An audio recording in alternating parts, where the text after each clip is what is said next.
Ini buku buat Pak Jokowi, Prof. Assalamualaikum warahmatullahi wabarakatuh.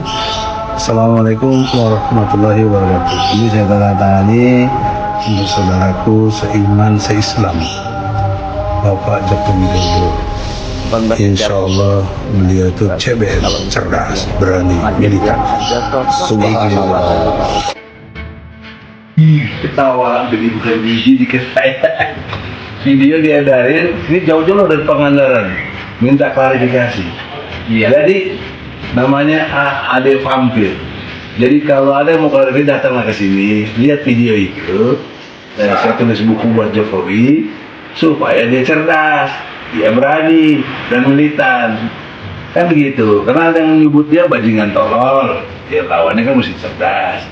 Ada yang nyebut dia penakut, ya karena ngadepin rakyat demo-demo kabur, dia supaya berani gitu deh. Kemudian ada yang bilang dia nggak militan, belain Palestina, saya dinda supaya militan. Kan bagus CBM itu. Dan ini di sini tuh. Nah ini sahabat saya terus. Nah itu betul. Jadi waktu buku itu di tangan oleh Bang Edi, itu banyak berkembang informasi seolah-olah Bang Edi menandatangani buku yang diberikan kepada Pak Jokowi. Ada lagi nih dari ini, coba kenalin ya. Izin, Bang. Nama saya Ade Takim, sarjana hukum, lawyer dari Kabupaten Pangandaran. Ini juga saya datang ke abangku, mamaku jauh-jauh dari Pangandaran ya. Walaupun saya ada tugas sangat penting, tapi saya datang dulu ke sini, Bang. Nah, apa betul apa tidak? Walaupun itu betul, ada undangan dari beliau ya, mantan presiden itu Pak Jokowi. Dan itu namanya juga silaturahmi. Tidak ada salahnya, walaupun ada. Cuman berita ini jangan sampai dikembang, di opini, di publik tidak jelas gitu. Abang saya nggak mungkin, saya percaya yakinnya dari dulu untuk minta maaf belakang nggak mungkin. Walaupun mungkin ada minta maaf itu kan kalau udah penyelesaiannya jelas, kalau kasus sekarang seperti dugaan jasa seperti sekarang ini mungkin saya datang ke sini juga ya alhamdulillah mungkin penjelasan sudah sangat jelas dari abangku dan mengerti dan saya paham, saya juga ternyata tidak seperti itu. Bismillahirrahmanirrahim. Assalamualaikum warahmatullahi wabarakatuh. Hamdan wa syukran lillah, salatu wa salaman ala rasulillah Sayyidina Maulana Muhammad ibni Abdullah wa ala alihi wa sahbihi wa ala amma ba'd. Puji syukur kita panjatkan kehadiran Allah, salawat dan salam kita hadiahkan kepada baginda Nabi besar Muhammad sallallahu alaihi wasallam dengan mengucapkan Allahumma salli ala Sayyidina Muhammad wa ala ali Sayyidina Muhammad. Assalamualaikum Rasulullah. Teman-teman sekalian, di awal kita lihat bagaimana kita saksikan bersama-sama video dari Bapak Egy Sujana.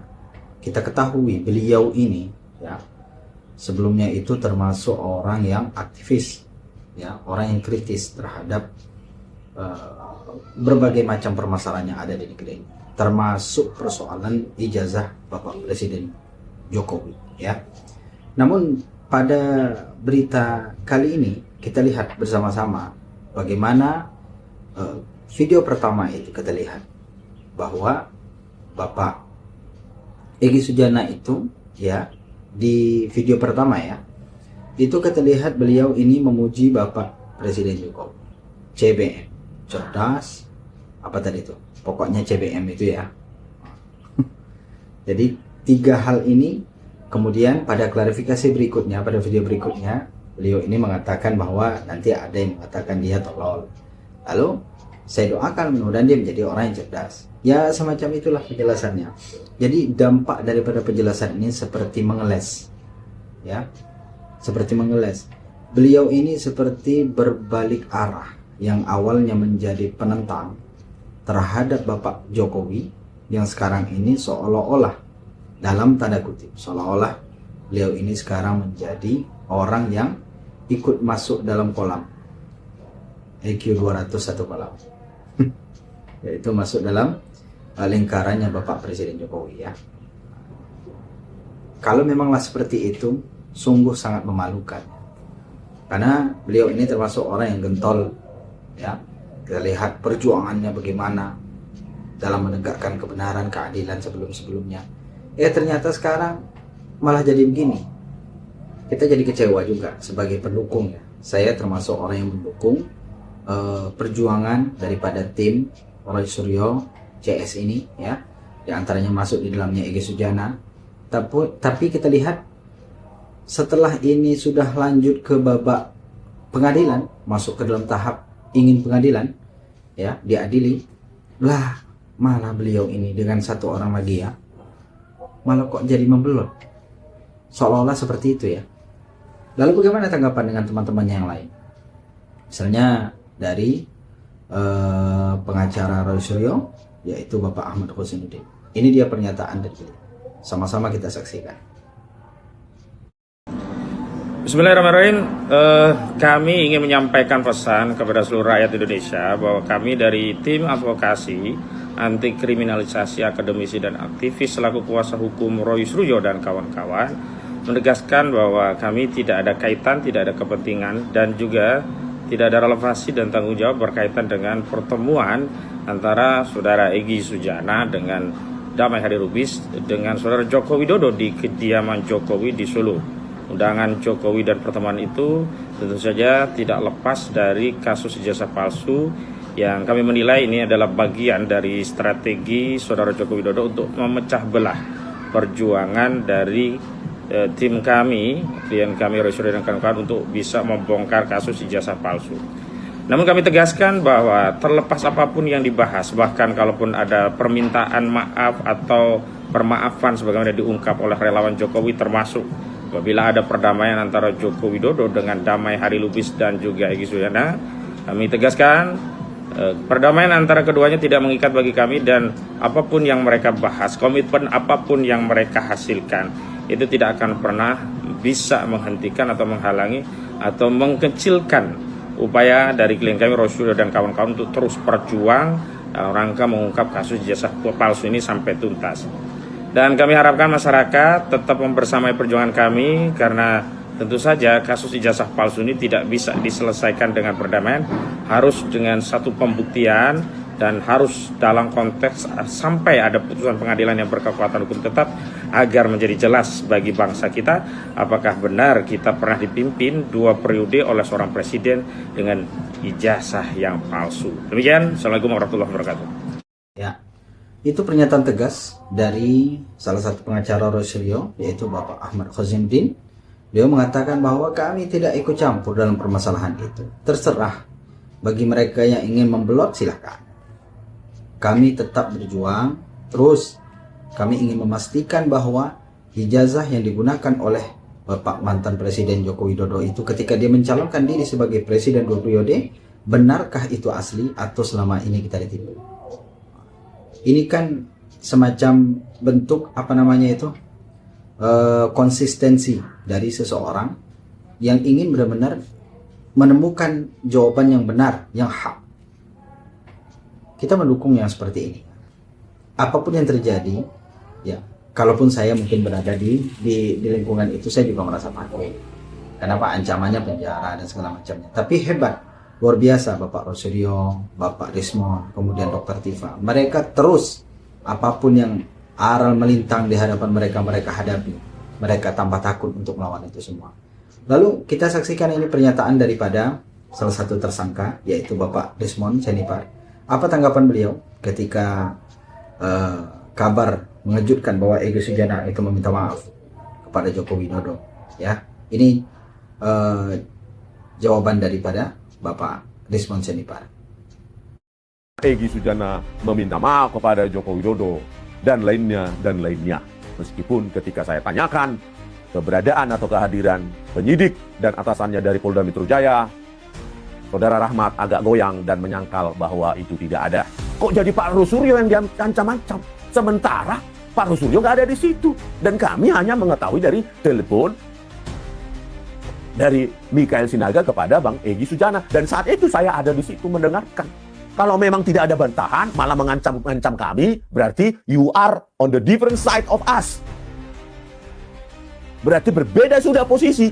Berarti selama ini idealisme, statement-statement idealisme, statement-statement integritas itu cuma omong kosong. Merdeka.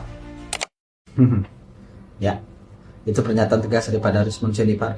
yang mengatakan bahwa selama ini statement-statement yang disampaikan oleh Egy Sujana, perjuangan, keadilan, kebenaran, katakan hak, hapus yang batil. Kan kita sama-sama menyaksikan. Seperti itulah bagaimana Egy Sujana itu seperti orator, ya, orang-orang yang bisa menyampaikan kritikan-kritikan pedas dengan cara beliau, ya, yang tegas menyampaikan itu. Lah, kok sekarang jadi seperti ini? Jadi ya, daripada Rizman Syahipra sendiri, beliau sendiri tidak terlalu mengkhawatirkan, tidak menghiraukan apapun yang terjadi di belakang mereka, karena mereka itu tetap aja konsisten berada di jalur itu saja. Mereka masa bodoh, silahkan saja.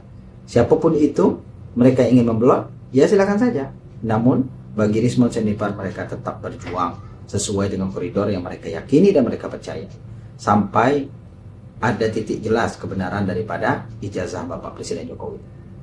Kemudian kita saksikan dalam video yang lainnya, misalnya ini pernyataan dari Roy Suryo ketika ditanyakan di Kompas TV bersama dengan David. David ini merupakan pendukung termulia, pendukung Jokowi.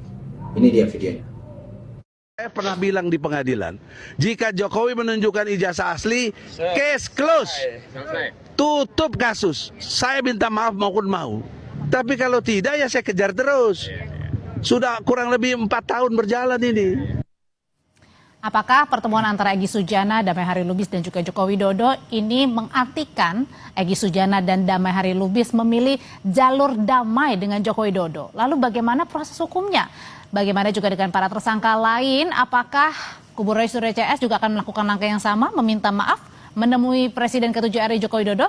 Kita bahas malam hari ini bersama Roy Suryo, penggugat ijazah Presiden ke-7 Joko Widodo yang juga sudah ditetapkan sebagai tersangka dalam kasus ini. Mas Roy, selamat malam. Malam, Mbak Audrey. Ada juga relawan Jokowi Prabowo Gibran, David Pajung.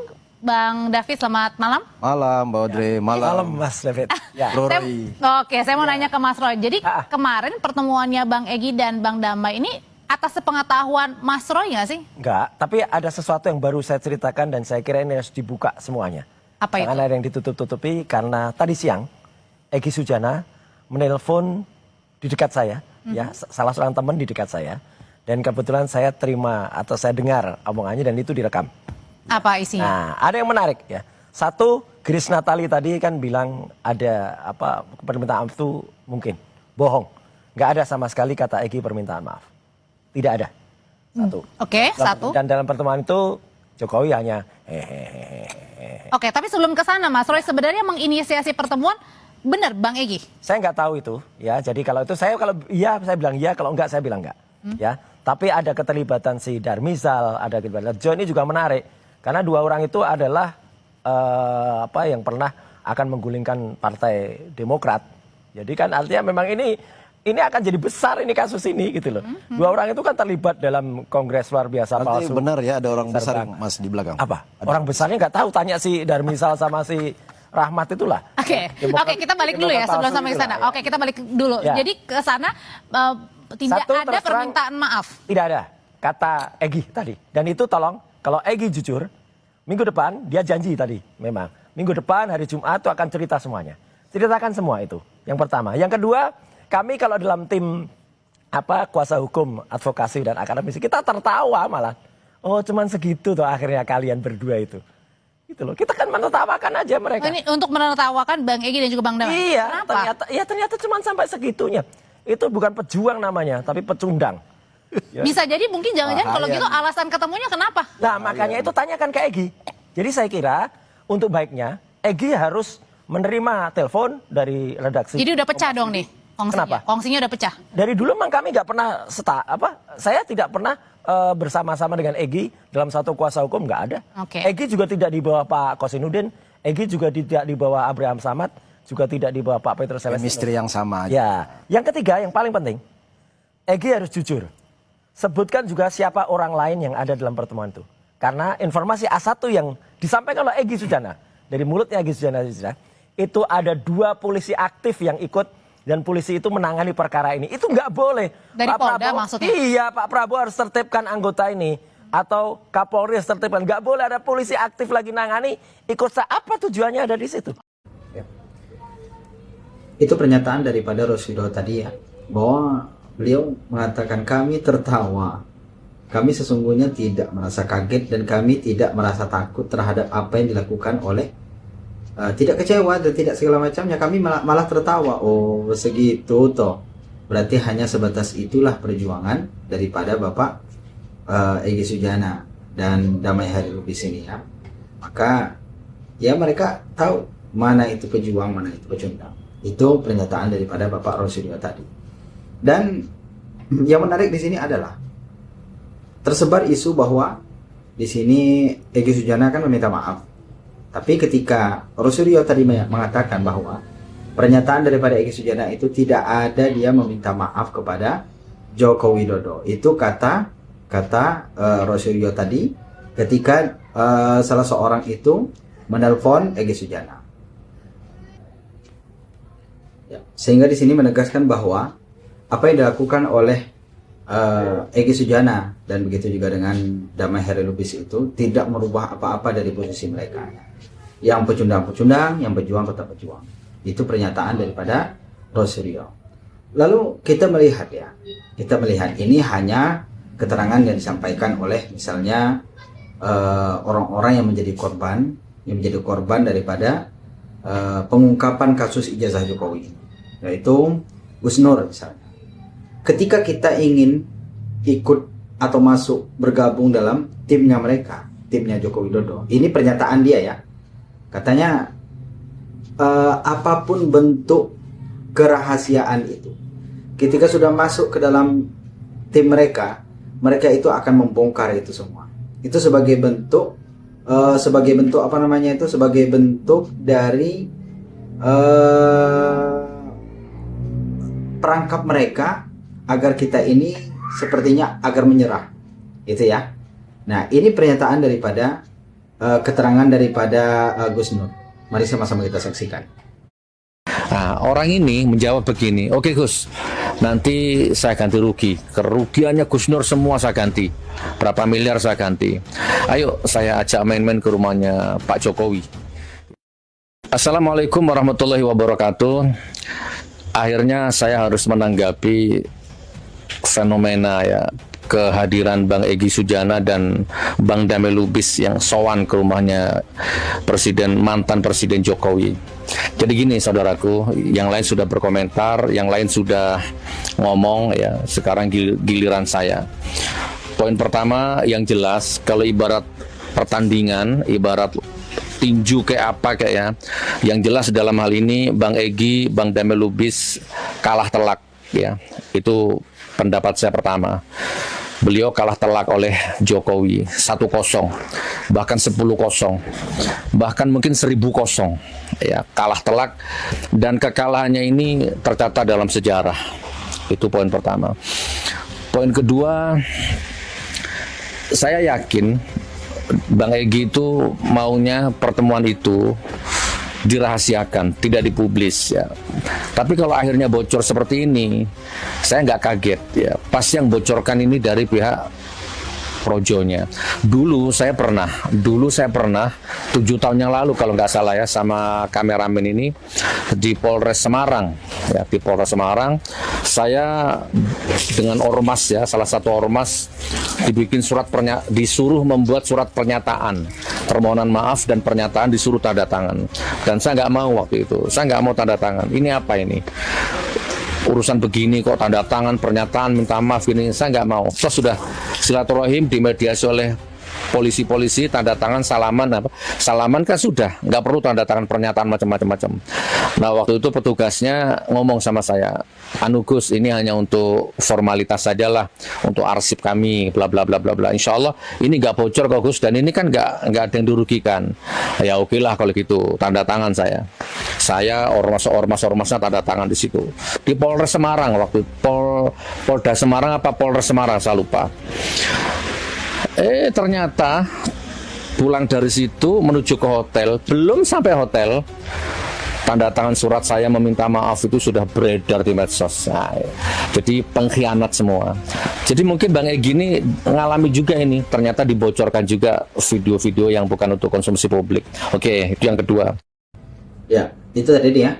ada sedikit poin yang disampaikan oleh Gus Nur tentang bagaimana kesepakatan yang awalnya itu bentuknya kerahasiaan itu bisa saja terbongkar oleh tim-tim mereka. Jadi kalau kita melihat dari satu hadis, ya kan, idza tumina khana, ya kan, apabila dia diberi amanah dia berkhianat.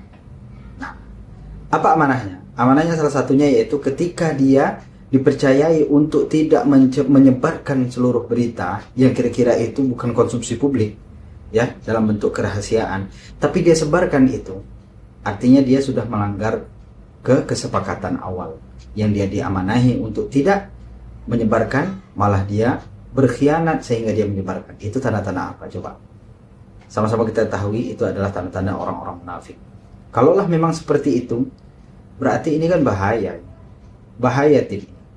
Kalau memang seperti itu, ya. Terakhir mungkin ini ada video yang berkaitan dengan uang. Biasanya ya merusak perjuangan itu biasanya karena uang. Itu biasanya ya.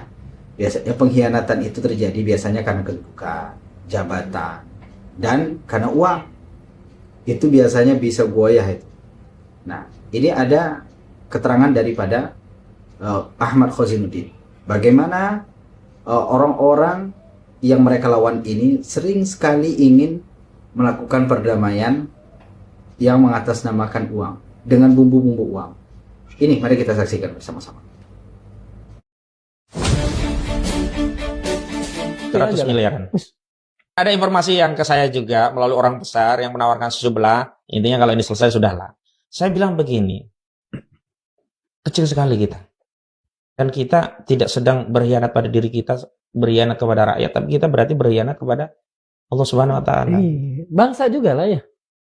Ya bangsa oke lah, dimensi dunia bisa kita tinggalkan, kalau Allah nggak bisa kita. Jadi itu yang membuat narasi damai ini nggak bisa. Kenapa? Karena tidak semuanya bisa dikendalikan dengan logika yang biasa mereka kendalikan untuk mengendalikan atau mengembalakan aktivis-aktivis yang biasa makan dari duit itu. SOP-nya nggak jalan lah ya. Nggak jalan. Ada ini nggak? Ada maaf nominal yang disebutkan? Ada. Boleh tahu? 100 miliaran. 100 miliar? Insya Allah. Goyah bro. Goyah 100 miliar. Itu tawaran yang diberikan kalau memang tim Rasulullah ini ingin damai. Ya Allah, astagfirullahaladzim. Aduh, memang duit ini memang harum ya. Walaupun haram, dia harum ternyata. Ya seperti itulah. Tim-tim mereka ini mengelabui lawannya ya dengan cara mengiming-iminginya dengan nikmat-nikmat dunia ini. Kalau memang kita ini gelap mata, gelap hati, ya kita ambil juga uangnya. Mudah-mudahan ya tim Rasulullah CS ini mampu nanti akan memperjuangkan kebenaran dan kebenaran itu akan terungkap di pengadilan. Itu saja teman-teman semuanya. Terima kasih. Assalamualaikum warahmatullahi wabarakatuh.